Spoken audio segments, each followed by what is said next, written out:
So you've heard for a while, we've been talking about next generation SVSI. This is the introduction of the next platform from SVSI, but it's still part of the whole SVSI ecosystem. So it's not new control, it's still using the same enable software. We've kind of redesigned the web interface on the codec, but it's all the same workflow, so it's all the same capabilities. Our ambition with this product was really to have another premium video quality codec, right? We wanted best resolution, 4K 6444, but we also wanted to do more with this than just point to point. So ambition number one was we wanted to make sure that when we're streaming from classroom, instructor PC to display, that we could also get out to maybe a Panopto recorder directly. So we've added in the simultaneous streaming, where we've got our proprietary stream, but we also have an H.264 stream that is an HD version of what that 4K stream is. But it's also including the USB 2.0 independent routing as well.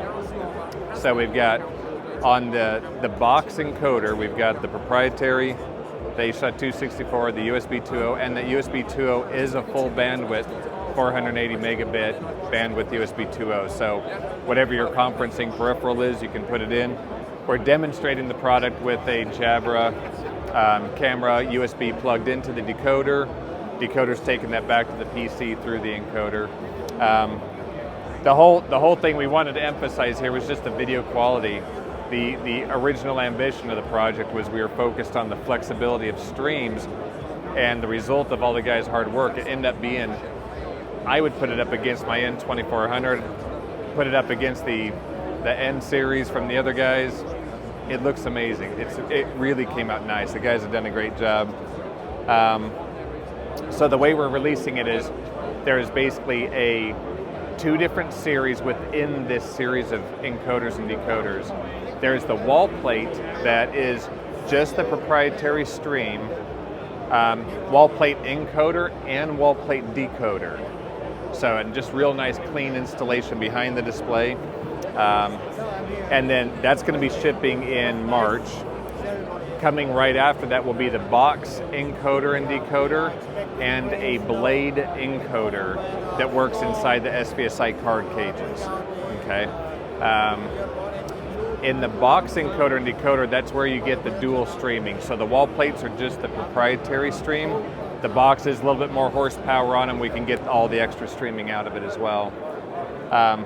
You can kind of step up and take a look here. So you notice the EU version of the wall plates. Oh, great, thanks. So basically, yep.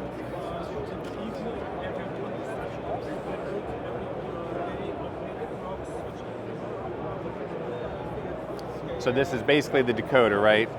So at the decoder, you notice it's just HDMI output with the audio out. Here's where you'd insert your USB peripheral, and you still have your RS-232 and your IR. On the input side, which is right here, you notice you have the USB-C connection, right? So I don't think we have the device here to plug into, but pretty much what we're showing here is just the independent routing of the keyboard and mouse to multiple sources. I mean, you can see no aliasing. The codec are we currently using, and what kind of bit rates are we for HD and 4K? So, ask the question again, I'm sorry. Yeah. So what codecs are you using? Is it like the internal stuff, or are you using like MJPEG or stuff now? Or? So the codec is a MWC, it's a motion wavelet. Yep. Okay. The bandwidth between one encoder and a decoder, do you know how much it's using? At a full 4K, we're clocking about 700 megabit. Yeah. So we're still sub-gig. So with the USB, full bandwidth, we've got about 450, 480 consumption on the USB. But we're still fitting in under that 1 gig. Obviously, the USB coming back in from the decoder, 480 meg. Most of your signaling is going that direction back to your encoder. versus your 700 coming out of your encoder coming back over to here, so we're still under that 1 gig cap, right? So we're pretty excited about this. We'll have multiple products releasing against this new codec series for the next, pretty much all the way through September. We'll have more stuff coming out, you know, some audio transceivers. If you're familiar with our current audio transceiver, we'll just have the next version of that is the wall-plate version ships with both black and white covers, so you don't have to choose which one you want, you just decide when you're installing it. Okay. Are there any bridges over to the old system, so you can kind of send signals from the old to the new? Only from the perspective of, not on the wall plate, right? Because the wall plate's only the proprietary motion wavelet stream, so that is not stream compatible with the other SVSI. On the boxes though, you'll use your H.264 simultaneous stream for compatibility over to the 3000. Right. So what we did with the H.264 side of that was we went ahead and just pre-stacked inside the web configuration on the box. We pre-stacked some H.264 profiles.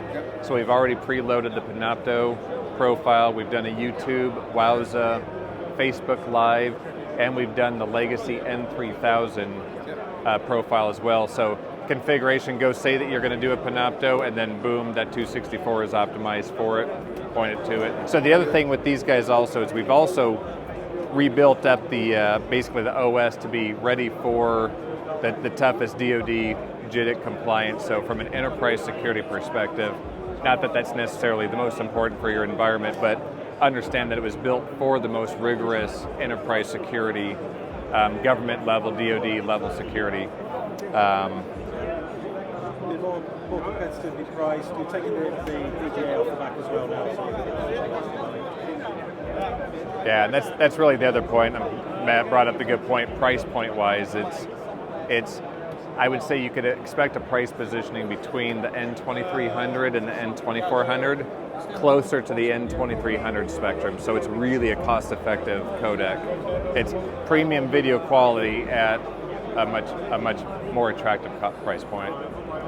So there's that. Have you seen the new touch panels that were